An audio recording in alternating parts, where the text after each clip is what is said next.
You guys hear any squeaking in the back? It's my dog. Ignore him.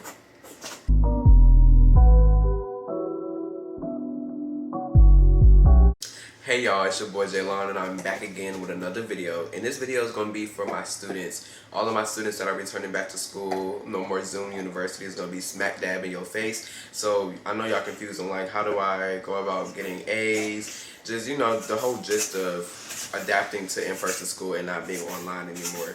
So without any further ado, I'm going to be telling you guys how I got straight A's for my entire high school career. So if you're interested, just stay tuned and we finna get into some things.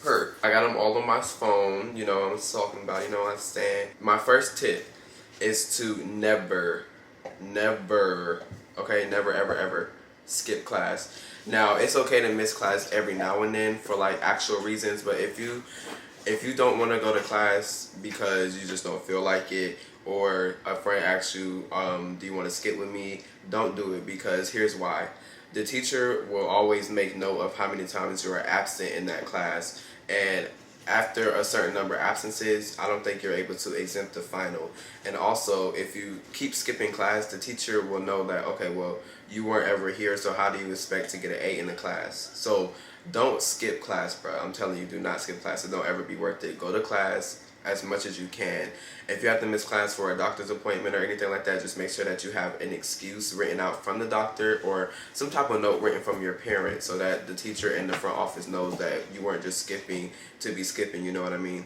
So that's rule number one. Don't skip class. Go to class as much as you can. Go there every day. Let the teacher know that you are there, that you are present. Say here whenever they say your damn name, because if you don't, it's gonna work against you. I'm telling you.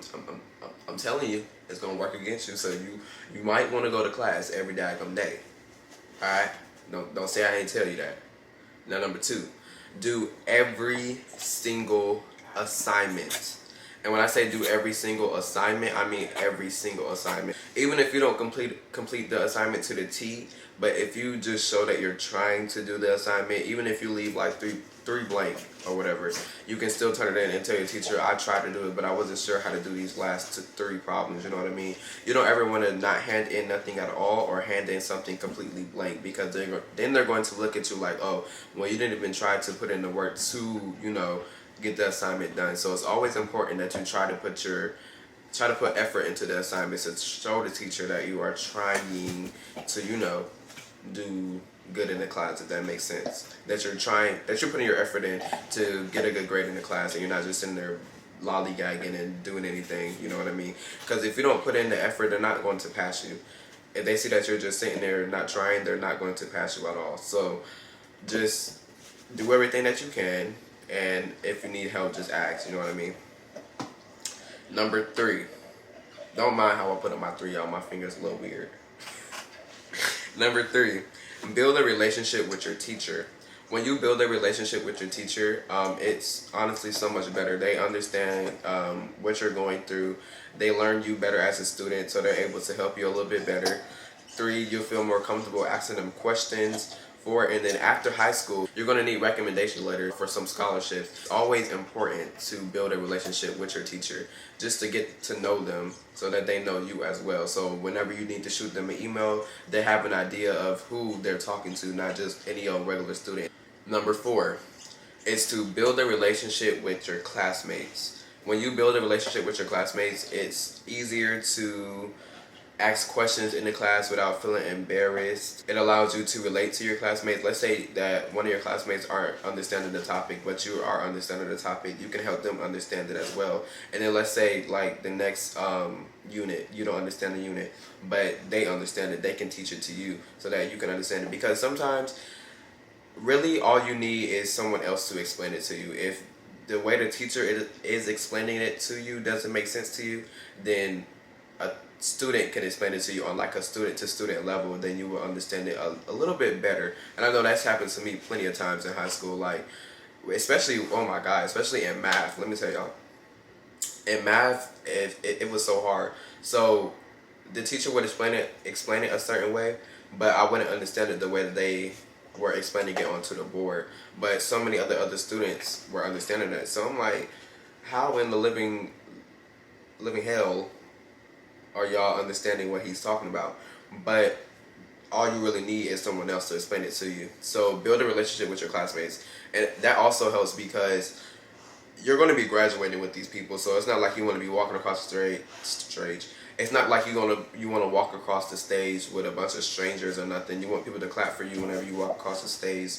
You want to have connects. You know what I mean? It's important to just build relationships with anybody, no matter what situation you are in. 5, pay attention. You don't want any distractions while you are in the classroom. Distractions such as your phone, your Apple Watch, anything that's electronic. If you have friends in your class that you know for a fact are going to distract you, do not sit next to them, because once that teacher catches on that you are being distracted by another student, they're going to move you across the room, probably towards the back, somewhere you don't want to be. So, and then you're gonna put a bad taste into the teacher's mouth. So they're always gonna be looking out for you. You don't want the teacher to look out for you for that reason. You want the teacher to look out for you for always completing your work, for always turning stuff in, for always answering questions, for always being involved. You don't want the teacher to be looking out for the wrong reason. So go ahead and eliminate that problem. Sit away from your friends, because you'll always be able to see your friends around school, even if it's, like a quick hey, bye. You see them at lunch, you'll see them at the end of the day at the bus boards. You can FaceTime them when you get home. You can go hang out on the weekends, but when you go to school, it's strictly meant for you to be learning. It's not for you to be interacting 24/7. Don't be lollygagging in class. You always want to pay attention. Give your undivided attention to the teacher, especially when they're up there giving PowerPoints. You want to pay attention to the PowerPoints, because if the teacher sees that you are not paying attention, they will purposely call your name and be like, do you want to pick up where I left off to read or answer a question or something like that? So just pay attention, y'all. I'm trying to warn y'all. And that leads me into my next tip, is to ask questions. There's no such thing as a dumb question. You know what I mean? You could ask a question that the whole class was thinking but scared to ask. Sometimes everybody is scared to ask a question because they're afraid that they're going to get laughed at.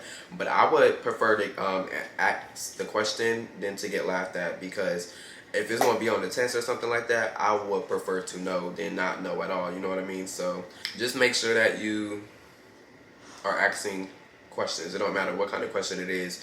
It could be small, it can be big. Just ask questions, y'all. I'm literally telling y'all, just ask a question.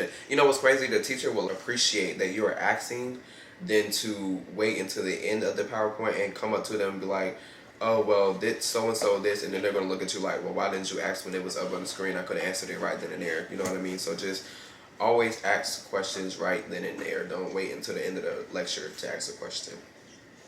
Number 7, get a tutor. If you are learning something in the class that you don't quite understand and you don't have the teacher explain it, you don't have the one of your classmates explain it, you went to another teacher to explain it, you looked up online how to do it, you looked at YouTube videos and you're still not understanding it, get a tutor. If you can afford to get a tutor, then I would advise you to get a tutor. Sometimes you can look on like Groupon or something like that and find a cheap little tutor, but it's always better to use all of your resources than to use none at all, and then you flunk the class and you're like, okay, well, what am I supposed to do now? When you could have did everything that you could have when you knew that you weren't understanding the material to be able to pass the class. So just use all of your resources. That's another tip. Use all of your resources. Use your textbooks, use your teacher, use your classmates, use the internet, use YouTube, use your siblings, because your siblings might understand it. You just got to ask them. Number 8 is to monitor your gradebook. I'm literally telling you guys, monitor your gradebook. So your gradebook is, of course, where all your grades are going to be inserted at. Your teacher is not a robot. Your teacher is human. Your teacher is imperfect. They're always going to make mistakes, you know what I mean? So it's always a good thing to monitor it in case they accidentally slip in a 0 into your gradebook, so that you can automatically catch it and be like, I turned in this assignment. Can you explain to me why I have a 0 in the gradebook for it? And they'll be able to look back at their completed assignments and be like, oh, okay, well, you did turn it in. Thank you for catching that. And they'll fix your grade and you'll see your grades rise back up. So it's always important to be attentive of things that have to that deal with you. If it's anything that deals with you, you always want to be attentive of it. You don't want to just be in the blind about your grade. And I don't understand how some people do that, just being in the blind about their freaking grade, when it's that your grade is important. If you don't have a good grade, you're not going to pass the class. So just, monitor your grade book. All right. Next tip, number 9, is to make note of all deadlines. Like whenever your tests are, whenever a certain assignment has to be turned in, whenever your quizzes, whenever you have to present a project, whenever you have to turn in a project's rough draft. You just always want to have an idea of when things have to be turned in. Get you a small little planner or something, or a small little calendar that you're going to slip into your book bag and pull it out every so often and look at it and check things off. It's always important to be organized. That's another tip. Be organized.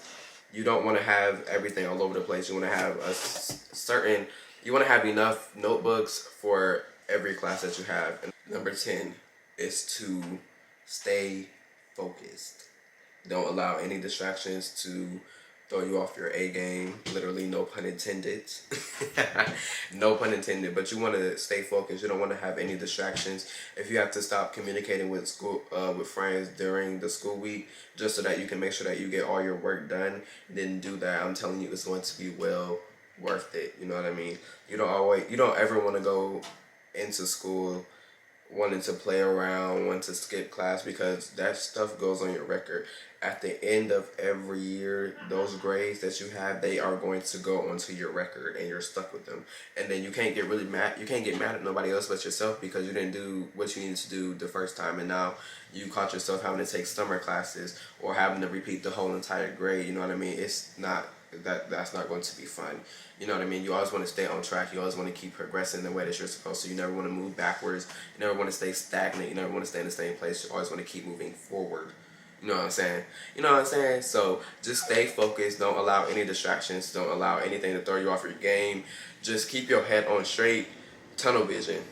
Literally tunnel vision. Anything that's not helping you get to your goals, weed them out. Weed them out. You know what I mean? Just snatch them out. And don't even pay no mind to it. You know what I mean? So I hope this helps you guys. It helped me. I ended high school with a 4.2 GPA, and I can pretty much say that it wasn't hard or anything. It was actually pretty much easy, for me at least.